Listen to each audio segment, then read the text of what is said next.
ओम नमः शिवाय। श्रावण माह महात्म्य 8वां अध्याय। आज के वीडियो में आप सुनेंगे श्रावण मास में किए जाने वाले बुद्ध गुरु व्रत का वर्णन। ईश्वर बोले, हे सनत कुमार, अब मैं समस्त पापों का नाश करने वाले बुद्ध गुरु व्रत का वर्णन करूंगा, जिसे श्रद्धा पूर्वक करके मनुष्य परम सिद्धि प्राप्त करता है। ब्रह्मा जी ने चंद्रमा को ब्राह्मणों के राजा के रूप में अभिषिक्त किया। किसी समय उसने रूप तथा यौवन से संपन्न तारा नामक गुरु पत्नी को देखा। उसकी रूप संपदा से मोहित होकर वह काम के वशीभूत हो गया और उसे उसने अपने घर में रख लिया। इस प्रकार बहुत दिन बीतने पर उसे बुद्ध नामक एक पुत्र हुआ, जो बुद्धिमान और सौंदर्यशाली तथा सभी शुभ लक्षणों से युक्त था। गुरु बृहस्पति को ज्ञात हुआ कि तारा चंद्रमा के घर में स्थित है। तब उन्होंने चंद्रमा से कहा कि मेरी पत्नी को वापस कर दो। अनेक तरह से समझाने पर भी जब चंद्रमा ने तारा को वापस नहीं दिया, तब बृहस्पति ने देवताओं की सभा में जाकर देवराज इंद्र को यह वृतांत बतलाया और कहा, हे शक्र, आप देवताओं के राजा हैं, अतः अपनी आज्ञा से आप उसे दिलाएं, अन्यथा उस चंद्रमा के द्वारा किया गया पाप आपको ही निसंदेह लगेगा, क्योंकि शास्त्र निर्णय के अनुसार प्रजा के द्वारा किए गए पाप को राजा भोगता है। पुराण में भी ऐसा कहा गया है कि दुर्बल का बल राजा होता है।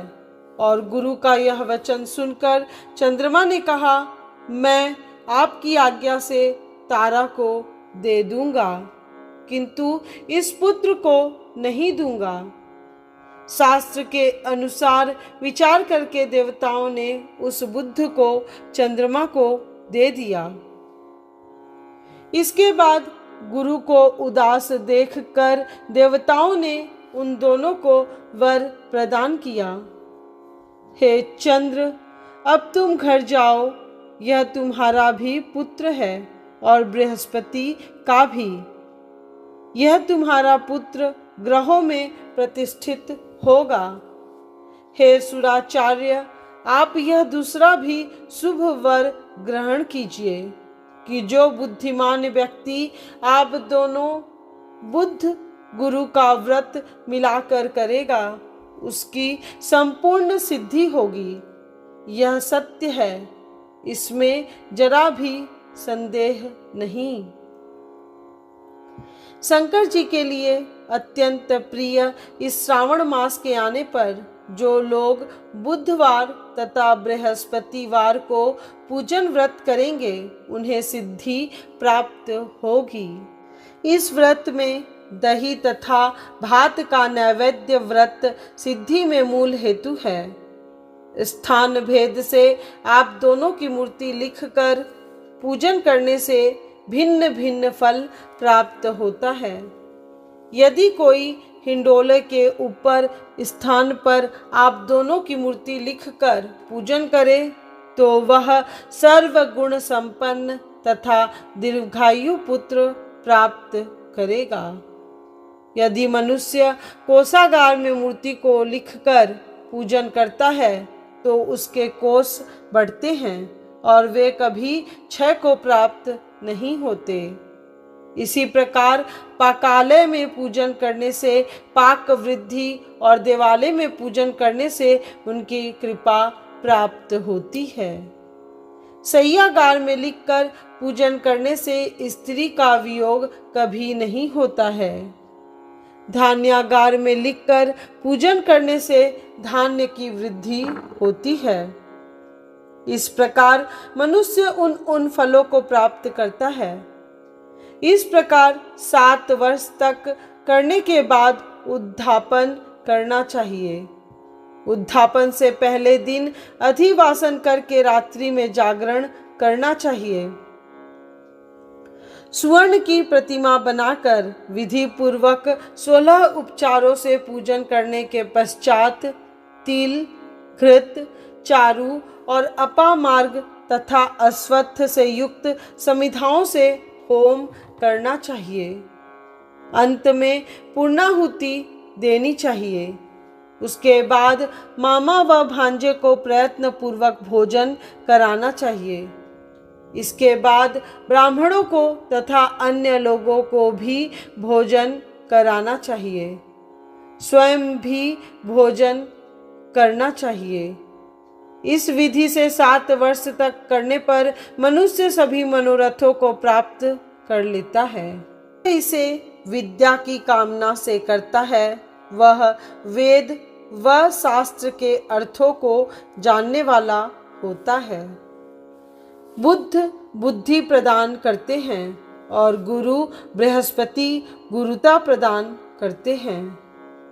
सनत कुमार बोले, हे भगवान, आपने जो यह कहा कि इस अवसर पर मामा तथा भांजे को भोजन करना चाहिए, यदि बताने योग्य हो तो इसका कारण बताइए। ईश्वर बोले, हे सनत कुमार, पूर्व काल में अत्यंत दीन तथा दरिद्र कोई 2 ब्राह्मण थे। वे दोनों मामा भांजा थे। उदर पूर्ति हेतु परिश्रम पूर्वक भ्रमण करते हुए वे दोनों किसी नगर में अन्न मांगने के लिए गए थे। उन्होंने घर घर में श्रावण मास में प्रत्येक वार को उस वार का व्रत होते हुए देखा, किंतु कहीं भी बुद्ध गुरु का व्रत नहीं देखा। तब उन्होंने बहुत देर तक परस्पर विचार किया कि सभी वारों का व्रत तो सर्वत्र दिखाई पड़ रहा है, किंतु बुद्ध गुरु का कहीं नहीं। अतः चूंकि यह व्रत अनुच्छिष्ट है, इसलिए हम दोनों को चाहिए कि इस शुभ व्रत का अनुष्ठान आदर पूर्वक करें। किंतु हे सनत कुमार, इसकी विधि न जानने के कारण वे दोनों संशय में पड़ गए। तब रात्रि में उन्हें स्वप्न में इस व्रत की विधि दृष्टिगोचर हो गई। इसके बाद उन्होंने उसकी विधि के अनुसार व्रत को किया, जिससे उन्होंने अपार संपदा प्राप्त की। प्रतिदिन उनकी संपत्ति बढ़ने लगी और सभी लोगों को ज्ञात भी हो गई। इस प्रकार 7 वर्ष तक करके वे पुत्र व पौत्र आदि से संपन्न हो गए। उसके बाद उनके ऊपर प्रसन्न होकर बुद्ध व गुरु प्रकट हुए और उन्होंने उन दोनों को यह वर दिया, आप दोनों ने हम दोनों के निमित्त इस व्रत को प्रवर्तित किया है। अतः आज से कोई भी इस शुभ व्रत को करे, उसे व्रत की समाप्ति पर मामा तथा भांजे को प्रयत्न पूर्वक भोजन कराना चाहिए। इस व्रत के प्रभाव से उसे सभी कामनाओं की परम सिद्धि हो जाती है और अंत में चंद्र सूर्य पर्यंत उसका हमारे लोक में वास होता है। इस प्रकार श्री स्कंद पुराण के अंतर्गत ईश्वर सनत कुमार संवाद में श्रावण मास महात्म्य में बुद्ध गुरु व्रत कथन नामक 8वां अध्याय पूर्ण हुआ। स्पिरिचुअल जर्नी 75 के अगले वीडियो में आप श्रावण मास महात्म्य 9वां अध्याय अवश्य सुनिएगा। यदि आज का वीडियो आपको पसंद आया हो तो वीडियो को लाइक करें और अधिक से अधिक लोगों के साथ शेयर करें, क्योंकि ज्ञान बांटने से बढ़ता है और अपनी संस्कृति और धर्म का प्रचार व प्रसार करना भी एक सेवा है। कमेंट बॉक्स में ओम नमः शिवाय अवश्य लिखिएगा।